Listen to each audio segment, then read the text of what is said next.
ॐ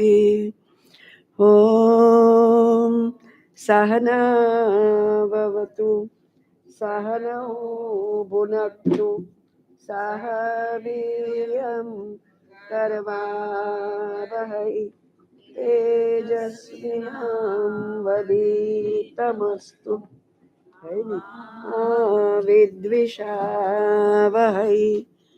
ॐ शान्तिः शान्तिः शान्तिः। ॐ श्रीगुरुभ्यो नमः। ॐ नारायण नारायण नारायण।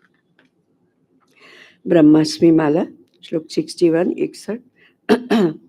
आत्मवत् सर्वभूतानि परद्रव्याणि लोष्टवत् स्वभावादेव पश्यामि व्याप्तं ब्रह्मास्मि निर्भयम् मनो मे लीयते पारे सैन्धवं सलिले यथा शान्ते स्फटिकसङ्काशे ब्रुवे ब्रह्मास्मि सर्वथा मग्नोन्मग्नोऽस्मि निःसिम्नि परमानन्दसागरे मानसे हिमखण्डो वा ब्रुवे ब्रह्मास्मि सर्वथा दृष्टिः स्थिरा विना दृश्यं प्राणः स्थिरा विना यमम् वृत्तिः स्थिरा विना लम्बं ब्रुवे ब्रह्मास्मि सर्वथा अन्तर्वृत्त्या बहिर्वृत्त्या अनुभव्याम्यनन्तरं सच्चिदानन्दसन्दोहं ब्रुवे ब्रह्मास्मि सर्वथा ब्रुवे ब्रह्मास्मि सर्वथा। ओम ओम नमो ब्रह्मादिभ्यो ब्रह्म विद्या संप्रदाय कर्तृभ्यो वंश ऋषिभ्यो महद्भ्यो नमो गुरुभ्यः। सर्वोपप्लवरहित प्रज्ञान घन प्रत्यगर्थो ब्रह्मैवाहमस्मि ब्रह्मैवाहमस्मि। ओम शांति शांति शांति। शंकरं शंकराचार्यं केशवं बादरायणं सूत्रभाष्यकृतौ वन्दे भगवन्तौ पुनः पुनः। ईश्वरो गुरुरात्मेति मूर्तिभेदविभागिने व्योमवद्व्याप्तदेहाय दक्षिणामूर्तये नमः। ओम शांति शांति शांति। प्रकरण चल रहा है देह आत्मा है, ये भ्रम हो गया। आत्मा ही देह है, ये भी भ्रम हो गया, है ना। आत्मा ही सब कुछ है, ये ज्ञान हो गया। क्योंकि देह ही आत्मा है या आत्मा ही देह है, ये परिच्छिन्न हो गया। मतलब हम कहें कि आत्मा ही देह है तो हमने देह जितना आत्मा मान लिया। आत्मा अपरिच्छिन्न है, इसलिए अपरिच्छिन्न आत्मा परिच्छिन्न होगा तो विकारी हो जाएगा।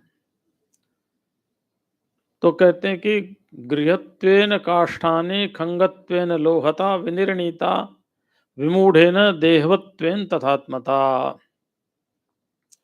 कहते जैसे लकड़ी को ही मकान मान लिया किसी ने। अब आपने कभी लकड़ी के मकान देखे? दीवार भी लकड़ी की, है ना, फिर ठीक है। क्योंकि हम हिमालय में बहुत रहे, वहाँ देवदारू के पेड़ होते हैं, उसी की लकड़ी से वो मकान बनाते हैं, पूरा लकड़ी से ही। अच्छा, आजकल की भाषा में समझ लो ना, कंक्रीट को ही मकान समझ लिया। भाई मकान तो कंक्रीट है, मकान थोड़ी है। ईंट ईंट ही तो है, और क्या है? ईंट क्या है? मिट्टी है। कंक्रीट क्या है? मिट्टी है। लेकिन हमने उस कंक्रीट नहीं समझा, उसमें रोड़ी बजरी सीमेंट, है ना, ये सब को ना समझ के समझ लिया ये मकान है, वो अलग है, ये अलग है, भिन्न भिन्न समझ लिया। ऐसे ही है तो आत्मा ही, लेकिन फिर भी ये आत्मा को ये देह समझ लिया कि ये शरीर ही आत्मा है। इसलिए भाष्यकार ने ब्रह्म सूत्र की भूमिका लिखी, पहले सूत्र से पहले था तो ब्रह्म जिज्ञासा से पहले। तो उन्होंने पूछा कि भाई ये बताओ, ब्रह्म ज्ञात है या अज्ञात है? ब्रह्म ज्ञात है या अज्ञात है, वेदर इट इज नोन और अननोन। क्यों पूछते हो? बोले ज्ञात है तो उसकी जिज्ञासा की आवश्यकता नहीं, क्योंकि जानते ही हम। अज्ञात है तो भी जिज्ञासा करने से फायदा नहीं, क्योंकि जानते ही नहीं। भाई जो चीज जानते ही नहीं उसके लिए जिज्ञासा क्या करनी, और जिस चीज का हमें ज्ञान है उसके लिए जिज्ञासा क्या करनी। आम कैसा होता है, ये जब तक ना खाए तब तक तो जिज्ञासा है, खाने के बाद तो क्या जिज्ञासा करनी, कैसा पता है ऐसा है। और कोई चीज हो ही ना, फिर उसकी भी क्या जिज्ञासा करनी। तो भगवान कहते हैं आत्मा प्रसिद्ध है, प्रसिद्ध माने ज्ञात है, यानी सब जानते हैं, लेकिन कुछ विप्रतिपत्तियां हैं। आत्मा के विषय में कुछ संदेह है। लोग आत्मा को भिन्न भिन्न रूप से देख रहे हैं। कोई कहता है पुत्री ही आत्मा है, कोई कहता है शरीर आत्मा है, कोई कहता मन आत्मा है, कोई कहता। इन सब के निवारण के लिए जिज्ञासा की जरूरत है कि आत्मा का सही स्वरूप क्या है। तो इसलिए अज्ञानता से ऐसा समझ लिया, खंगत्वेन लोहता, तलवार हाथ में है लेकिन दिमाग में नहीं आता कि लोह है। दिमाग में क्या आता है? तलवार है ना। खंगत्वेन लोहता, ऐसे है तो आत्मा, लेकिन क्या है कि आत्मा का वो नहीं आता, देह का आता है, देह हूं मैं। ऐसा अज्ञान से अपने आप को देह मान बैठा। विनिर्णीता विमूढ़ेन देहत्वेन तथात्मता, देह रूप से इसने, विमूढ़ ने आत्मा का देह रूप से चिंतन कर लिया कि बस मैं यही हूं। जैसे लोहे को देखा नहीं, तलवार को देख लिया, वो भूल गए कि लोहा ही है और कुछ नहीं है। अंगूठी को देख लिया, सोना भूल गया। ऐसे अब ये कम से कम 10-12 श्लोक ऐसे ही आएंगे, नाम अलग अलग हैं, प्रकरण वही है। तो इनको कोशिश करते 10-12 को एक साथ करने की। यथा वृक्ष विपर्यासो जलाद भवति कस्यचित तद्वदात्मनि देहत्वं पश्यत्य ज्ञान अयोग्यतः। जैसे आप नदी के किनारे जो मकान बने हुए हैं, घर बने हुए हैं, या हरिद्वार में जाइए, आप बनारस में जाइए, जहां घाट है वहां पर पानी में देखेंगे तो मकान उल्टे दिखाई देंगे, है ना। मकान उल्टे दिखाई देंगे। आप कोई बच्चा समझता है कि ये मकान उल्टे ही है। नदी के किनारे वृक्ष आपको उल्टा दिखाई देगा। यहाँ जड़ नीचे है, फिर तना है, फिर टहनियां है। वहां क्या होगा, पहले टहनियां दिखाई देंगी कि जमीन में टहनियां है, और जड़ ऊपर दिखाई देगी। तो जैसे वृक्ष विपर्यास जलाद भवति कस्यचित, किसी किसी को जल के कारण वृक्ष जो है ना उल्टा दिखाई देता है। जल में तो सबको उल्टा दिखाई देता, पर कोई कोई उसको सही मान लेता है। तो जैसे कोई कोई उसको सही मान लेता है, ऐसे ही ये विपर्यास हो गया, विपरीत बुद्धि होगी हमारी। क्या विपरीत बुद्धि होगी? है तो हम चेतन, प्योर कॉन्शियसनेस, लेकिन अपने आप को देह मान बैठे, अपने आप को शरीर मान बैठे, जो सीमित है, परिच्छिन्न है, लिमिटेड है, फाइनाइट है, इट इज नॉट इनफाइनाइट। तो उस देह मान बैठे, विपर्यास के कारण, विपरीत बुद्धि होने के कारण। विपरीत बुद्धि क्यों हुई? अनादिकाल की वासनाओं से और संस्कारों के कारण। तो यद्यपि आत्मा ही है सब, लेकिन आत्मा सब कुछ होने पर भी जन्म जन्मांतरों के संस्कारों के कारण हम देह को आत्मा मान बैठे। ऐसे ही कोई नासमझ व्यक्ति नदी के किनारे खड़े वृक्ष को नदी में देख करके कहने लगा, देखो वृक्ष उल्टा है। 15वां अध्याय कहां शुरू होता है? हाँ, ऊर्ध्वमूलम अधः शाखम, मूल ऊपर है, शाखाएं नीचे। अच्छा, वृक्ष की शाखाएं ऊपर होती हैं और मूल नीचे रहता है। और भगवत गीता में लिखा और कठोपनिषद में भी लिखा, ये श्लोक बिल्कुल, छंद अलग है, बात वही है। तो ऊर्ध्वमूलम अधः शाख अश्वत्थम प्राहुरव्ययम, ये अश्वत्थ है, वृक्ष है, किसी किसी को उल्टा दिख जाता है। जिसको उल्टा दिख गया उसने देह को आत्मा मान लिया, जिसको सीधा दिख गया उसने सब कुछ आत्मा मान लिया। वृक्ष जिसको उल्टा दिखा उसने देह को आत्मा माना, और जिसने सीधा दिख गया उसने सबको आत्मा माना, सब आत्मा ही है।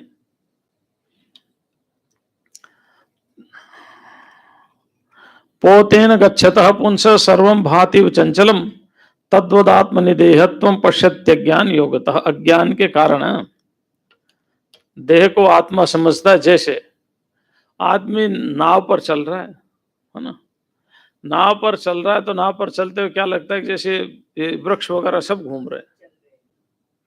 अच्छा, अब नाव पर तो वृक्ष नहीं रहे होंगे, बिल्डिंग होगी, क्योंकि जहां नौका विहार होता वहां सारे चारों तरफ होटल ही होटल होते हैं ना। पहले तो जंगल होते थे, पेड़ पौधे होते थे, अब तो होटल ही होटल होते जहां नौका विहार होती। इस बात को तो छोड़ो, आप स्कूटर पर बैठो, गाड़ी में बैठो और बहुत स्पीड से थोड़ा चलो, तो स्पीड से चलोगे आप देखोगे ये मकान उल्टी दिशा में दौड़ रहे हैं, है ना। लगता ना कभी कभी ये मकान उल्टी दिशा में दौड़ रहे हैं, मकान दौड़ रहे हैं, तू आगे जा रहा है, तो ये विपरीत हो जाता है। हमें लगता है मकान कहाँ जाएगा, क्यों दौड़ रहा है। ऐसे ही जब नौका विहार करते हैं तो पहले नौका बहुत तेज चलती थी, अब तो नौका विहार में अपनी गति स्पीड अपने हाथ में होती है। उस समय कुछ नदी के हाथ में होती, कुछ नाविक के हाथ में होती थी, सारी स्पीड नाविक के हाथ में नहीं होती थी है? अब तो ऐसे ऐसे यंत्र आ गए, समुद्र के बीच में आप जाइए, है ना, ऐसे सबमरीन आ गए, बहुत बड़ी बड़ी आ गई, 300-300 400-400 फुट समुद्र के अंदर जा रहे हैं। तो वो तो ठीक है, लेकिन जैसे नाव तेज चलती है तो ऐसे लगता है कि वृक्ष घूम रहे हैं, वृक्ष वहीं खड़े हैं। कभी फास्ट ट्रेन में बैठो और खिड़की के देखो, एक सेकंड बाद ऐसे लगेगा सारे भाग रहे हैं, मैं इधर भाग रहा हूं और ये पेड़ पौधे मकान सब इधर भाग रहे हैं उल्टी दिशा में, ऐसा लगेगा। तो जो समझदार है वो समझता है कि भाई गति गाड़ी में है, नेत्र दोष है कि ये चलते हुए दिखाई दे रहे हैं, चल नहीं रहे, स्थिर है।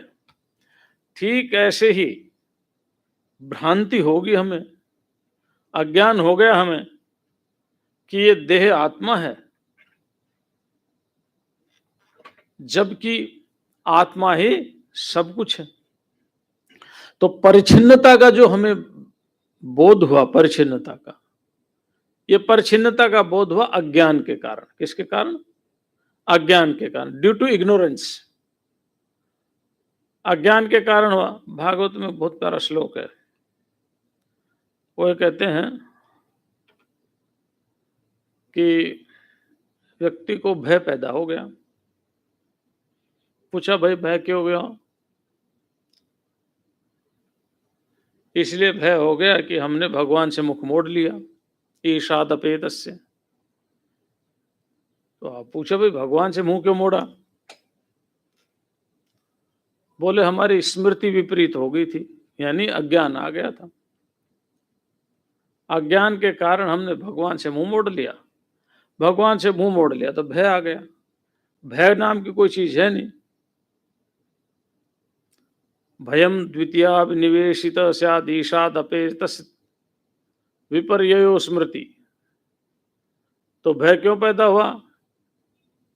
क्योंकि ईश्वर से मुख मोड़ लिया।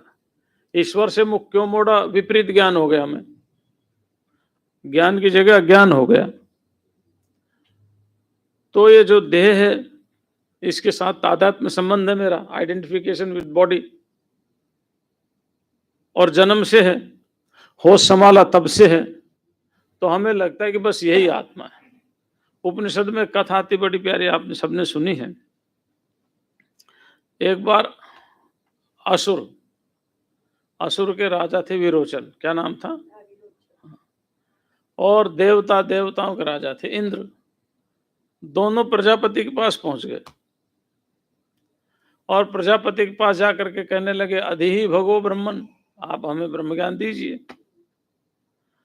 प्रजापति ने कहा, भाई कुछ साल रुको,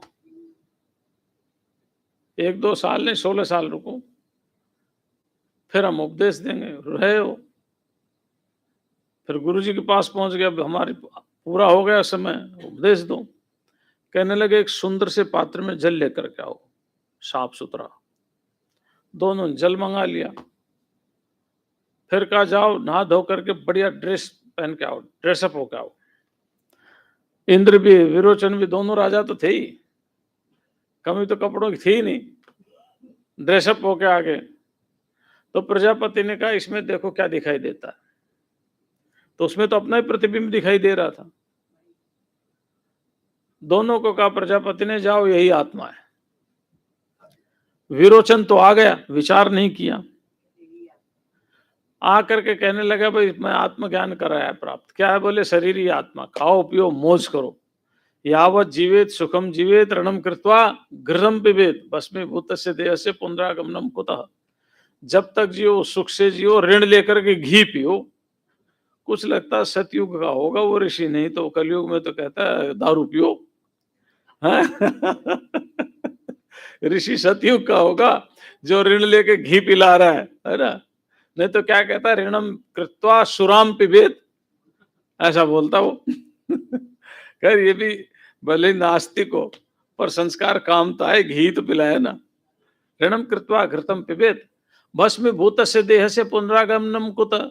जब शरीर जल के राख हो जाएगा तो फिर आना जाना किसका? क्योंकि ये विरोचन ज्ञान प्राप्त करके आया कि देही आत्मा है। इंद्र बाहर निकला, बोले आत्मा के बारे में तो कहा था कि मरता नहीं, अजर अमर है, शरीर तो मर जाता है। फिर प्रजापति के पास गए। इस तरह इंद्र बार बार प्रजापति के पास जाकर के आत्मा के सत्य ज्ञान को प्राप्त करता है, और विरोचन एक बार में असत्य ज्ञान को प्राप्त हो जाता है। ऐसे अज्ञान की अवस्थाएं हैं ये, अज्ञान से ऐसा होता है। पीतत्वं हि यथा शुभ्रे दोषात् भवति कस्यचित् तद्वदात्मनि देहत्वं पश्यत्य ज्ञान योगतः। पीतत्वं हि यथा शुभ्रे दोषात् भवति कस्यचित्। किसी के अंदर पीलिया दोष हो, जॉइंडिस, पीलिया नामक दोष हो, तो उसे सफेद वस्तु भी पीली दिखाई देती है। सफेद वस्तु भी पीली ही दिखाई देती है। ऐसे किसी के संसार रूपी पीलिया दोष लग गया, राग रूपी, द्वेष रूपी, है ना, तो दोष लग गया तो फिर क्या होगा? आत्मा भी देह ही दिखाई देगा, है ना, आत्मा भी देह के रूप में दिखाई देगा, क्योंकि रोग लग गया। पीलिया रोग लगने से सफेद वस्तु पीली दिखाई देती है, और अज्ञान का रोग लगने से हम अपने आप को परछिन्न मान बैठते हैं, टूटने वाला, सीमित मान बैठते हैं। तो पीतत्वम ही यथा शुभ्रे, शुभ्र कहते श्वेत को, सफेद को, पीतत्व माने पीलापन। कश्चित दोषात, किसी दोष के कारण पीलापन आ गया, यानी पांडु रोग हो गया किसी दोष के कारण। अब जिसको पांडु रोग हो गया उसको सब पीला ही पीला दिखाई दे रहा है। इसी तरह से किसी को अज्ञान का दोष आ गया। अब जब अज्ञान जन्य दोष आ गया तो उसको देह ही देह दिखाई दे रहा, बस यही आत्मा है। ईट ड्रिंक एंड बी मेरी, enjoy the life because body is the आत्मा, है ना। गजब की बात है। ये सब श्लोक एक उदाहरण ऐसे सबके। चक्षुर्भ्याम भ्रमशीलाभ्याम सर्वम भाति भ्रमात्मकम तद्वदात्मनि देहत्वं पश्यत्य ज्ञान योगतः। अब देखो, अब वो खेल बंद हो गए सारे, अब कंप्यूटर के खेल आ गए। पहले आदमी ऐसे चक्र खेलते थे, घूमते रहते थे, है ना, हाथ पकड़ के एक दूसरे खूब चक्कर लगाते थे, और फिर खुद चकरा के गिर जाते, तो उसमें ऐसा लगता था कि सब कुछ घूम रहा है, पृथ्वी भी घूम रही है ना। अभी भी किसी को चक्कर आता है तो क्या लगता है जैसे पृथ्वी घूम रही है। ये नहीं सोचता कि भाई मेरे सिर में चक्कर आ रहा है, वो सोच रहा है पृथ्वी घूम रही है।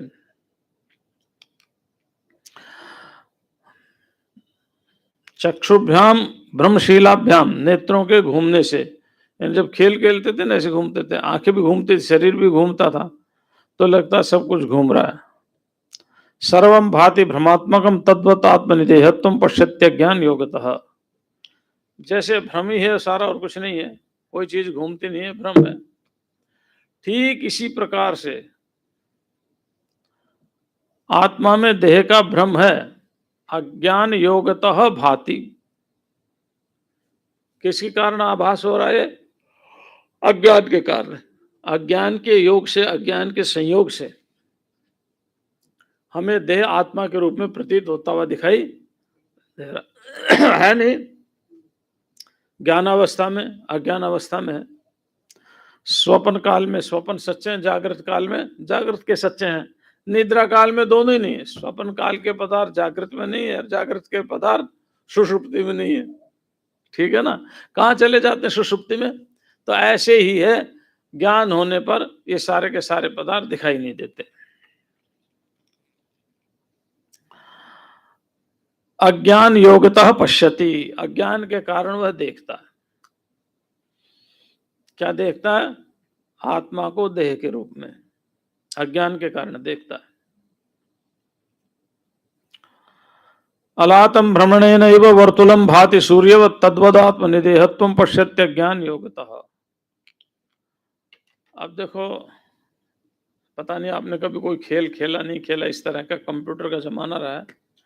पहले हम बचपन में छोटे थे तो एक लकड़ी को जला लेते थे, ऐसे घुमाते रहते थे, है ना? कभी उल्टी घुमाई, कभी सीधी घुमाई, कभी बच्चे कंपटीशन में घुमाते घुमाते दौड़ पड़े। जो लकड़ी जलती हुई घूमती थी वैसे लगता है जैसे सूर्य का गोला हो, है ना? ऐसा लगता था। पंखा चलता है ना, पंखा इनविजिबल हो जाता है, ज्यादा तेज चलाओ तो पंखुड़ियां दिखाई नहीं देती। तो ये भ्रम क्यों हुआ? पंखे की तेज गति से। और देह आत्मा, ये भ्रम क्यों? अनादिकाल के संस्कार से, वासनाओं से। तो अलातम भ्रमणे नहीं, अलात कहते हैं जलती हुई अग्नि को, है ना? वो लकड़ी जलती हुई लकड़ी को। और मांडुक्य उपनिषद में तो एक प्रकरण ही है ये, अलात शांति प्रकरण, पूरा प्रकरण ही है। अच्छा है, लेकिन पढ़ने लायक है। तद्वद आत्मनि देहत्वम पश्यत्य ज्ञान योग, तो अज्ञान के योग से। किसके योग से? ज्ञान के योग से सब कुछ आत्मा, अज्ञान के योग से देह आत्मा। देह आत्मा मतलब सारा विकार हो गया, फिर ये सारा प्रपंच खड़ा हो गया। जिसने देह को ही आत्मा मान लिया, उसकी रक्षा के लिए सब कुछ करेगा, उसके पैसे कमाएगा, फैक्ट्री लगाएगा, युद्ध करेगा, किसी तरह से शरीर की रक्षा हो, क्योंकि उसी को आत्मा मान रहा है। बड़ी विकट स्थिति है अज्ञान दशा की भी, भाई कह नहीं सकते। हमारे एक बूढ़ा था, उसके लड़के बड़े परेशान थे। कहता जी अभी हम भोजन करा रहे हैं आपको, भोजन करके इनकी बात सुनना। तो हम बैठ गए, भोजन कर लिया। भोजन करने के बाद 2 मिनट बाद कहता है तुमने मुझे भोजन ही नहीं कर, रोटी नहीं दी। जो आए उसको कहते हैं मेरे को रोटी नहीं देते। अब बोले महाराज आपके सामने खाई है, 5-7 मिनट हुई होगी, जो आता है उसे कहते हैं रोटी नहीं देते। तो ये भ्रम होता है ना, भ्रम होता है। ऐसे ही अलात को घुमाओगे तो ऐसा लगता है जैसे सूर्य का मंडल हो, जबकि वो भ्रम होता, सूर्य मंडल नहीं होता। वो इतनी तेज गति से घूम रहा है कि हमें उसके बीच की गति का मालूम नहीं पड़ता, कहाँ रुक रहा है, तेज गति से घूमता है। अलातम भ्रमणेनैव वर्तुलम भाति सूर्यकम सूर्यवत् तद्वदात्मनिदेहत्वम पश्यत्य ज्ञान योग्यता। इसीलिए योग्यता माने साथ, इसीलिए अज्ञान के कारण देह को आत्मा के रूप में वो जानता है। किस किस को अज्ञान है, किस किस को नहीं, ये तो कहना मुश्किल है, लेकिन 70% इतना तो कह ही देंगे कि भाई आत्मा अलग है और शरीर अलग है, थोड़ा समझदारी होंगे तो। महत्व सर्व वस्तूनाम अणुत्वम यदि दूरतः तद्वत आत्मनिदेहत्वम पश्यत्य ज्ञान योगतः। बहुत दूर बड़ा पदार्थ भी छोटा दिखाई देता है और नजदीक छोटा भी बड़ा दिखाई देता है। अब जैसे उदाहरण के तौर पर पृथ्वी से, सूर्य पृथ्वी से कितना छोटा है, बहुत बड़ा है ना, लेकिन हमें क्या लगता है, छोटा है ना, हमें एक परात जितना लगता है ना, ये टेबल भी बड़ी लगती है, सूर्य छोटा लगता है।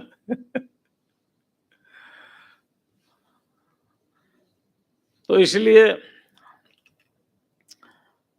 महत्व सर्व वस्तु नाम, अगर कोई वस्तु दूर की है तो हमें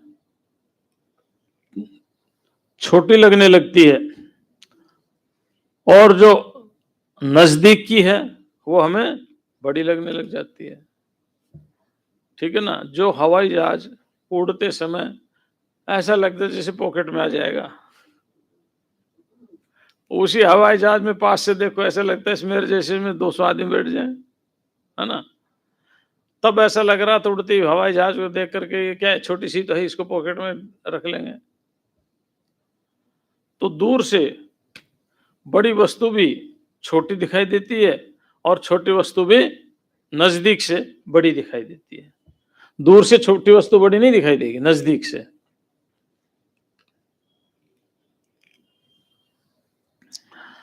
तद्वद आत्मनि देहत्वम पश्यत्य ज्ञान योग्यता। अज्ञान योग्यता माने अज्ञान के योग से, अज्ञान के योग से देह आत्मा के रूप में दिखाई दे रहा है नहीं, है तो सब कुछ आत्मा ही। एक एक उदाहरण, श्लोक व्याख्या वही है, खाली नाम बदला है।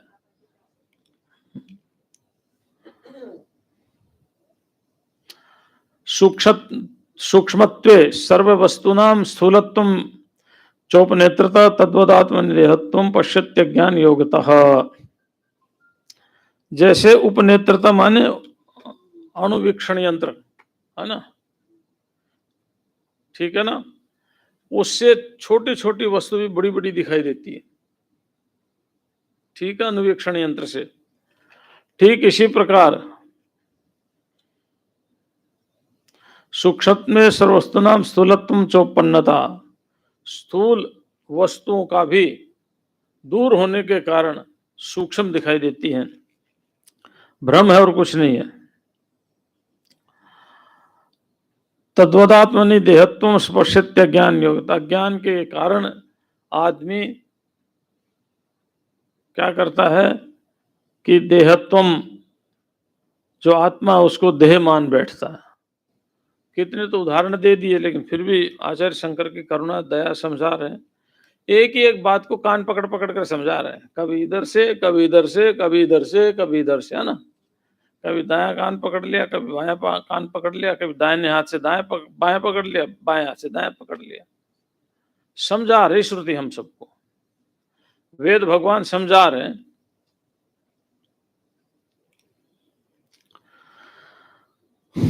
सूक्ष्म सर्वस्तुनाम स्थूलत्वम चौपनेत्रतः। सूक्ष्म भी स्थूल दिखाई दे जाती हैं बड़ी, और बड़ी भी छोटी दिखाई दे जाती है। दर्पण के कारण, दर्पण में शीशे इस तरह से लगा देते हैं, और एक आदमी सामान खरीदने गया, लेकिन बेचारा दर्पण देखा नहीं था, दर्पण के सामने खड़ा हो गया, कहने लगे ये मैं दूसरा कहां से आ गया, मैं तो अकेला ही आया था, ये मेरे अंदर से निकल के दूसरा मेरे जैसे कहां खड़ा हो गया। उससे बात करने की कोशिश करता, वो जैसे बोलता है ऐसे वो भी बोलता है। जैसे तोता बोलता है ना राम राम, आप राम राम बोलो तो भी राम राम कहेगा, ऐसे ही वो है। तो अज्ञान के कारण देह को आत्मा मान लेता है। काच भूमो चलत्तुम वा जल भूमो ही काचता तद्वद आत्मनिदेहत्वम पश्यत्य ज्ञान योगता। मैं नामक एक दानव था और वो जंगल में रह रहा था, कोई दिक्कत नहीं थी। युधिष्ठिर को नया मकान बनवाना था अपनी राजधानी के लिए। भगवान कृष्ण ने कहा यहां तो मार देंगे तेरे को, तो अपना नया मकान बनवा। तो नया मकान का विश्वकर्मा को बुलाया। जब विश्वकर्मा को बुलाया तो विश्वकर्मा ने वहां सुंदर से एक नया निर्माण कर दिया। कहां कर दिया? इंद्रप्रस्थ में। अभी क्या नाम उसका इंद्रप्रस्थ का? अब उस इंद्रप्रस्थ का नाम है दिल्ली। क्या नाम है? दिल्ली। तो इंद्रप्रस्थ में मैं नामक दानव ने जब पूरा का पूरा आग लगने लगा और मैं नामक दानव भी उसमें था तो वो जलने लगा। खांडव वन, कौन सा वन था? खांडव वन।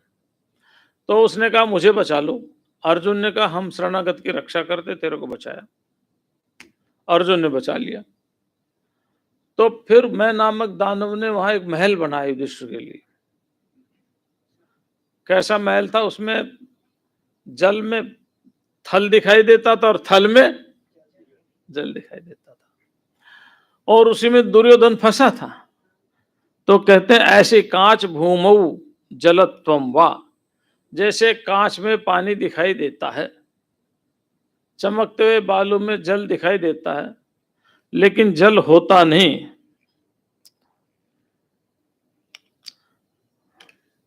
हरिण जल के अभाव में दौड़ दौड़ करके खत्म ही हो जाता है। यहाँ पानी मिलेगा, वहां जाता है, वहां दूध देखता है तो दूसरी जगह दिखाई देता, वहां पहुंचता, वहां नहीं होता, क्योंकि भ्रम है, पानी है नहीं। ठीक इसी तरह से हमें भी भ्रम हो गया, एन इल्यूजन। क्या इल्यूजन हो गया? कि देह ही आत्मा है।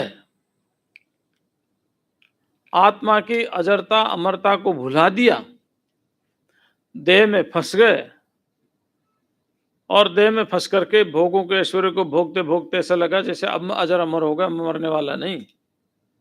जब मृत्यु निकट आती तो पता चलता मैं अब रहने वाला नहीं। लेकिन दोनों के बीच में अज्ञान था, जन्म और मृत्यु के बीच में। उस अज्ञान के कारण उसने सब कुछ अपना समझ करके और इतना सारा महल वगैरह सब बना दिया, लेकिन वो सोचता है कि यही मकान है। ऐसे ही आत्मा देह नहीं, आत्मा सब कुछ है ना। आत्मा देह भी है, मतलब देह तो मिथ्या ही है ना। हाँ। तद्वद आत्मनि देहत्वम पश्यत्य ज्ञान योग्यता। उसी तरह से अज्ञानता के कारण आत्मा को देह मान बैठता है, देह को आत्मा मान लेता है। यद्वद अग्नौ मनितुम ही मनोवा वह्निना पुमान तद्वद आत्मनिदेहत्वम पश्यत्य ज्ञान योग्यतः। जैसे कोई मणि में अग्नि बुद्धि कर ले और अग्नि में मणि बुद्धि कर ले, ना समझ। जिसने अयस्कांत मणि देखी नहीं, जिसने सूर्य के द्वारा दी हुई मणि का दर्शन किया नहीं, तो मणि को देख करके उसके अंदर अनेक प्रकार के भ्रम हो जाते हैं। वो सोचता है ये जो दिखाई दे रहा है ये तो भूमि थी, ये तो जल की थी नहीं, अब जल कहां से आ गया? उसे नहीं मालूम ये उसका इल्यूजन है, उसका भ्रम है। और किसी देवता ने उसको भ्रमित किया कि परमात्मा के वास्तविक स्वरूप को समझाने के लिए। तो वो देवता कहता है इतनी समझ में आ गई ना, मेरे को छोड़ दे, मेरा काम यहीं तक था, इतनी समझ में आना। किसकी शरण में जाऊं? तो हनुमान जी ने कहा राम जी की शरण में चले जाओ। हाँ, हमारा जैसा होता तो शिव जी की शरण भेज देता, और गुजराती मानुस होता तो क्या कहता, मैं कृष्ण की शरण आपो ना, कृष्ण की शरण में चले जाओ, है ना। अच्छा ठीक है, कोई बंगाली होता तो माता जी की शरण में चले जाओ, किसी की भी शरण में जाओ, है तो सब एक ही है, दो तो है नहीं।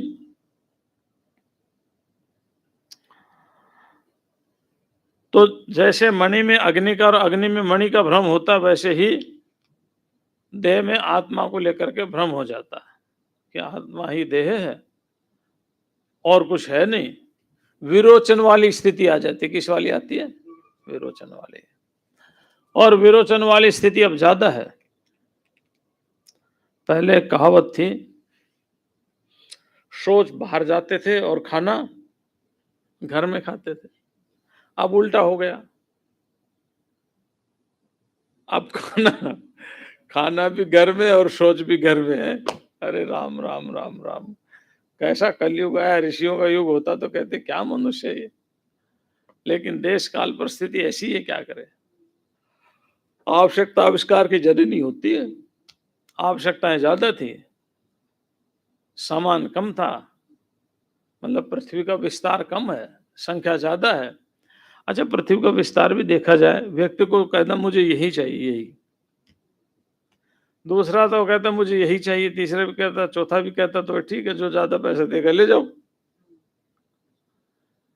तो ये कुछ विकार भी आया लोगों के मन में, अथवा यूं कहो कि व्यवस्था के हिसाब से ठीक भी अपना कैलकुलेशन रहता है, कितना दिया और कितना लिया। ये नहीं कि भाई पहले बनिए क्या लिख दिया जाता था, 6 रुपये उधार लेते थे, 3 रुपये ब्याज का लौटा देता, एक एक करके 6×6 = 96, 6 को 6 से मल्टीप्लाई करोगे तो 96 हो गया। 8 रुपये तुम्हारा ब्याज का था, 4 रुपये बचे, ये 4 रुपये वापिस लो। अब तो पढ़े लिखे हो गए, सब समझदार हैं।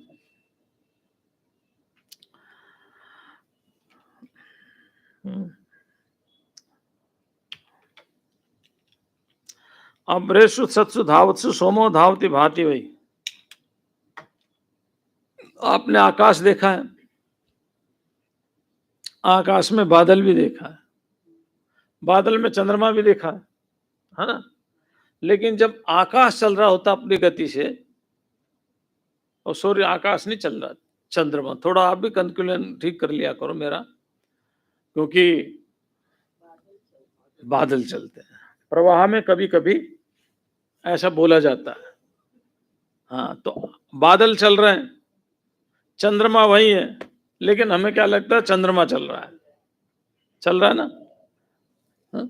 हम कहते चंद्रमा यहाँ था यहाँ आ गया, सूर्य यहाँ था यहाँ आ गया, बोलते ना। अच्छा, सूर्य आया या हम गए?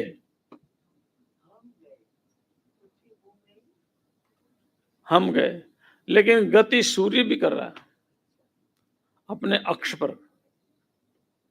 अपना उसका जो केंद्र बिंदु है, गति वो भी कर रहा है। अगर वो गति नहीं कर रहा होता सूर्य माने ब्रह्मा, तो फिर हमें गति कहां से मिलती।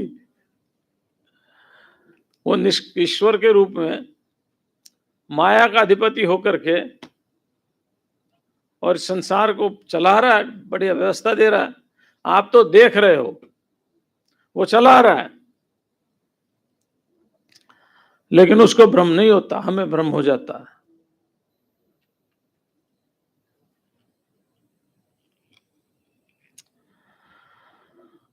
यथैव दिग् विपर्यासो मोहात् भवति कस्यचित् तद्वदात्मनि देहात् देहत्वं पश्यत्य ज्ञान योगतः। अज्ञान के योग के कारण किसी किसी को दिग विपर्यास हो जाता है। दिग विपर्यास माने दिशा भ्रम। क्या कहते इसको? दिशा भ्रम। आप कभी भी देखो, सूर्य हम हमेशा पूर्व दिशा में उदय होता है। सूर्य किस दिशा में उदय होता है?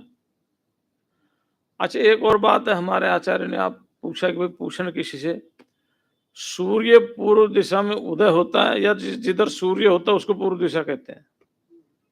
बोलो। जिधर सूर्य होता है। तो वेद मंत्र है, उसका नियम है कि सूर्योदय से पहले अग्निहोत्र करे, संध्या वंदन करे। एक वेद मंत्र ऐसा भी है, सूर्योदय की बात करें, वो तो कर्म कांड परक है, ज्ञान कांड परक पहला ही है। तो क्रिया और कारक दोनों जब भ्रमित हो जाते हैं, मतलब क्रिया कारक दोनों से नहीं, क्रिया का कर्ता, है ना, तो उसको दिग्भ्रम की स्थिति आ जाती है। अब दिग्भ्रम व्यक्ति को कितना ही समझाओ, नहीं समझ में आएगा।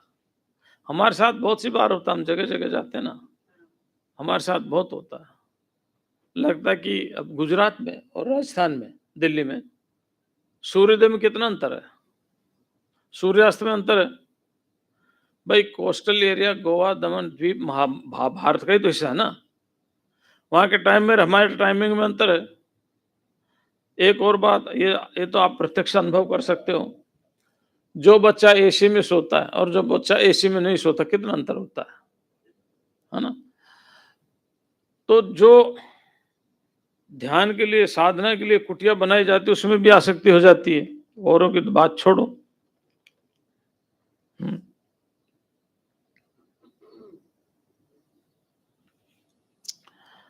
तो इस तरह से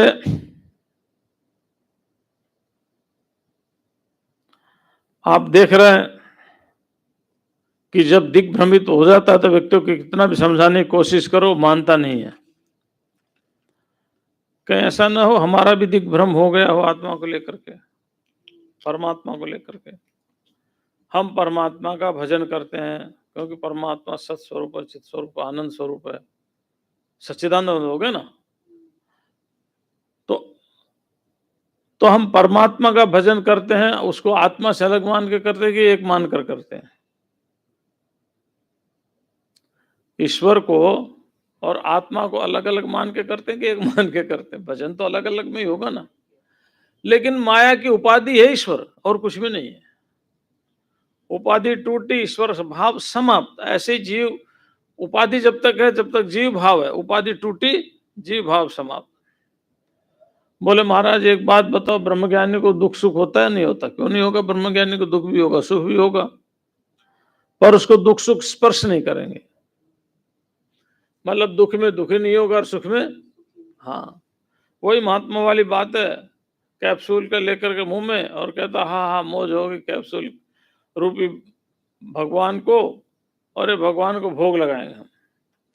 एक के लिए मिट्टी, एक के लिए पत्थर, एक के लिए वो परमात्मा हो जाता है।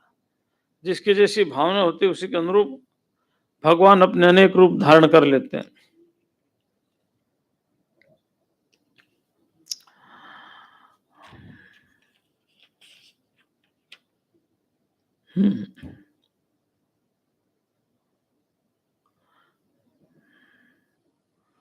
एक और उदाहरण दिया,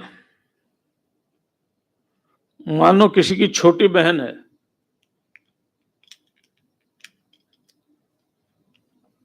छोटी बहन, और वो जो छोटी बहन है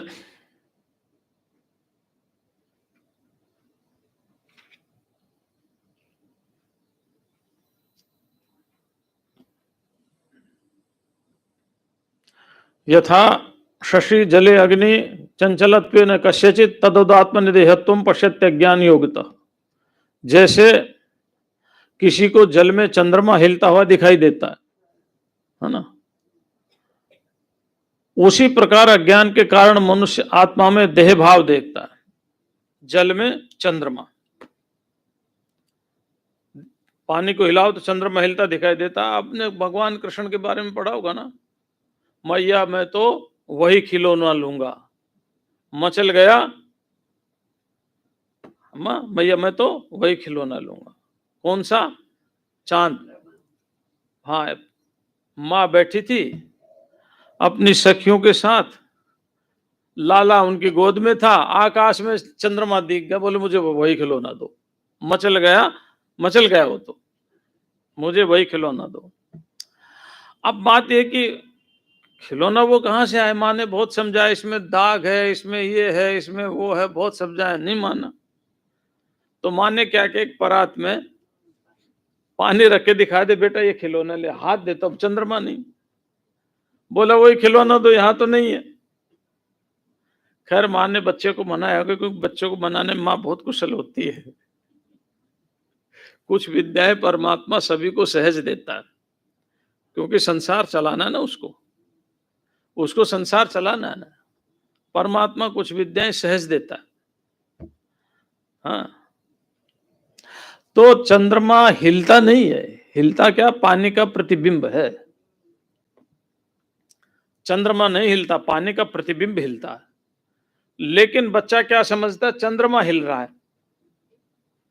ठीक ऐसे ही ये जो देह है ये आत्मा नहीं है। आत्मा सब कुछ है, लेकिन देह आत्मा नहीं है। क्योंकि देह को आत्मा मानोगे तो विकारी हो जाएगा, परिच्छिन्न हो जाएगा। भाई आत्मा सब कुछ है, सर्वमयम आत्मा। जो कुछ भी दिखाई दे रहा है ये आत्मा है, लेकिन अज्ञानता से हम देह को आत्मा मान बैठते हैं। अब देखो बड़ा सुंदर सुंदर यही श्लोक है, अभी और 2-3 सुना देते हैं। क्योंकि प्रकरण पूरा हो जाएगा, कल दूसरा प्रकरण लेंगे, परसों तीसरा लेंगे, फिर चौथा लेंगे, 4 ही दिन बचेंगे इसके बाद नहीं। एवं आत्मन्य विद्यातो देहाध्यासो ही जायते स एवात्मा परिज्ञातो लीयते च परात्मनि। कहते एवं आत्मनि अविद्यातः, अविद्यात माने अज्ञान से। इस प्रकार आत्मा में अज्ञान से देहाध्यासो ही जायते, देहाध्यास होता है। अध्यास बड़ा प्यारा शब्द है वेदांत का, है ना। एक तो होता अभ्यास। अब जिसने वेदांत नहीं पढ़ा वो कहता है कि देहाध्यास हो जाता है, तो वो लिखेगा देहाभ्यास हो जाता है।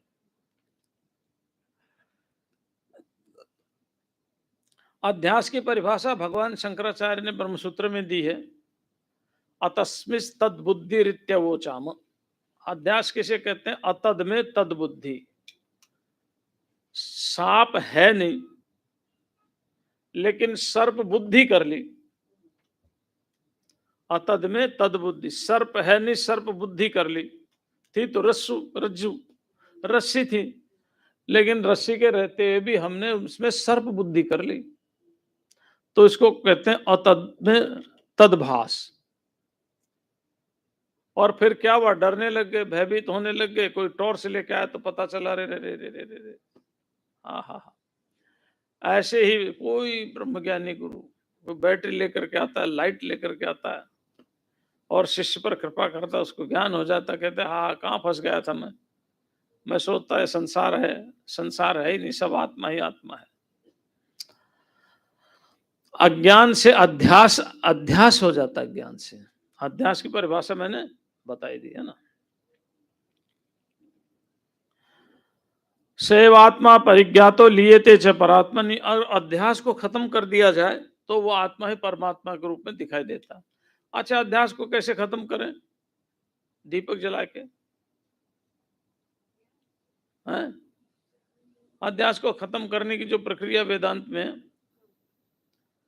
जैसे तीर्थ यात्रा आदि तो परंपरा के साधन है, यम नियम आदि भी साधन है, श्रवण मनन निधिध्यासन आंतरिक साधन है। तो इनके अपनाने से अध्यास खत्म होगा। पहले मन को शुद्ध करो, भावों को शुद्ध करो, मन शुद्ध हो जाएंगे, भाव शुद्ध हो जाएंगे, ज्ञान टिकेगा। अब वो ज्ञान आपको आगे लेकर के जा रहा है। जब अज्ञान नष्ट हो जाएगा तो ब्रह्म भाव को प्राप्त हो जाओगे। सर्वमात्मतया ज्ञातम जगत स्थावर जंगमम अभावत सर्व भावानाम देहानाम चात्मता कुतः।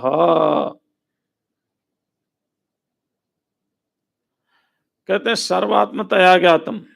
सब वेदांत में अच्छी तरह बात जान ली गई है कि जगत स्थावर जंगम, जगत स्थावर और जंगम। स्थावर माने ठहरने वाला, जंगम माने चलने वाला, है ना। गम धातु गति अर्थ में, गम गम गच्छति जंगम, है ना। एक व्याकरण के नियम में उससे जंगम हो जाता है। स्थावर माने रुकना। तो ये जगत अपने आप क्या है, जगत में जैसे जायते जैसे गच्छति तैसे तिष्ठति। जायते गच्छति तिष्ठति, कुछ दिन पैदा हुआ फिर दौड़ने लगाया, खत्म हो गया, थोड़े दिन रुक करके, परिवर्तनशील है। अभावात सर्वभावानां देहानां चात्मता कुतः।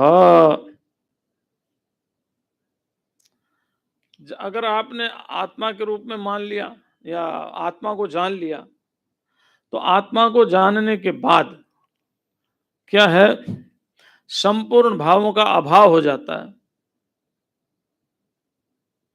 जितने भी भाव है सब अभाव। जैसे सो गए ना आप गहरी नींद में, गहरी नींद में सोने के बाद सभी का ही तो अभाव हो जाता है।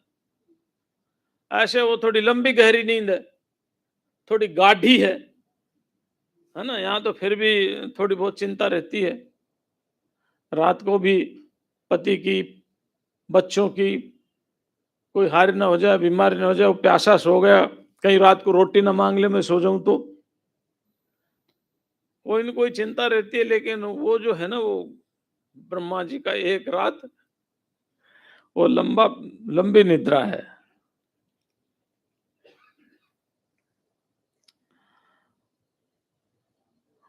और देह का नानत्व देखना भी यही है, पश्यति, ये नानात्म पर देखता है, उसको भय पैदा होता। सर्वात्मया ज्ञातम जगत स्थावर जंगमम अभावात सर्व भावानाम। सभी भावों का अभाव हो जाने पर, यानी अभी कोई भाव नहीं रहा, देहात्म नाम चात्मता को, तो फिर देह की आत्मता कहाँ गई। अब इसके अनुसार तो जब तक आत्मा है वो पवित्र है, आत्मा नहीं है तो भाई इसका शोधन करो। आत्मा तो तब भी रहता है जब उसका शोधन होता है, लेकिन अभिव्यक्ति नहीं होती। अभिव्यक्ति इंद्रियों के माध्यम से होती है। इसलिए हम कहते हैं आत्मा कहाँ है, जब मेरा शरीर को इशारा करते हैं, जबकि पूरा ब्रह्मांड आत्मा ही, आत्मा के अलावा कुछ है ही नहीं। सर्वात्मतया ज्ञातम जगत स्थावर जंगमम, जड़ और चेतन सारा संसार सर्वात्मतया ज्ञातम, सभी को आत्मा के रूप में जान लिया। अभावात सर्वभावानां देहानां चात्मता कुतः। अब संपूर्ण अभाव हो गया, केवल भाव भाव बचा, तो फिर आत्मा ही कहाँ रह जाती है। ज्ञान होने पर ब्रह्मरूप हैं, अज्ञान होने पर हम आत्मा में फंसे हुए, तू और मैं और मेरा कर रहे हैं बस। आत्मानम सतनम जानन कालम न महामते प्रारब्धम अखिलम भुंजन उद्वेगम कर्तुम अर्हसि। महामते, ए महान बुद्धिमान व्यक्ति, तू एक काम कर, निरंतर आत्मा को ही जान ले। योग क्षेम की तरफ चिंता मत कर, उसके लिए मैं बैठा हूं। और क्योंकि पिछले जन्म में तुम करके आए तो उसी के अनुसार दूंगा मैं, उसकी भी चिंता मत करो, तुम्हारा कर्म खत्म नहीं होने वाला। आत्मस्वरूप को निरंतर जानते हुए अपने संपूर्ण प्रारब्ध का भोग करते हुए काल का व्यतीत करो। बड़ी सुंदर बात कही, प्रारब्ध कर्म का भोग करते हुए, और कुछ काल व्यतीत कर मुझे न होना चाहिए। साधना सहज संभव नहीं है, उसके लिए दीर्घ काल चाहिए। तो ये सब बातें समझने में भी लंबा समय चाहिए। शेष कथा कल, आज इतना ही समय हो गया। ओम। पूज्य महाराज जी के पुनीत श्री चरणों में वंदन। हमें आवश्यकता है महाराज जी ईश्वर प्राप्ति की, मोक्ष की, इसके लिए आविष्कार हुआ, ऋषियों ने किया और संतों से सुन रहे हैं सत्संग, और इसी से हम लोग आगे बढ़ने की कोशिश करते हैं। और ऐसे आशीर्वाद आप लोगों के रहे हमारे पर। आज जेठवद एकम गुरुवार दिनांक 12 जून, स्वामी श्री प्रेमपुरी आश्रम दया गीता चिंतनमाला के अंतर्गत परम पूज्य स्वामी श्री मुक्तानंदपुरी जी महाराज द्वारा श्रीमद् भगवद गीता शंकर भाष्य विषय पर चल रहे प्रवचन की पूर्णाहुति 15 जून को होगी। समय रहेगा सायं 6 से 7। अब शांति पाठ होगा। ओम पूर्णमदः पूर्णमिदं पूर्णात् पूर्णमुदच्यते पूर्णस्य पूर्णमादाय पूर्णमेवावशिष्यते। ओम शांति शांति शांति। ओम श्री गुरुभ्यो नमः। ओम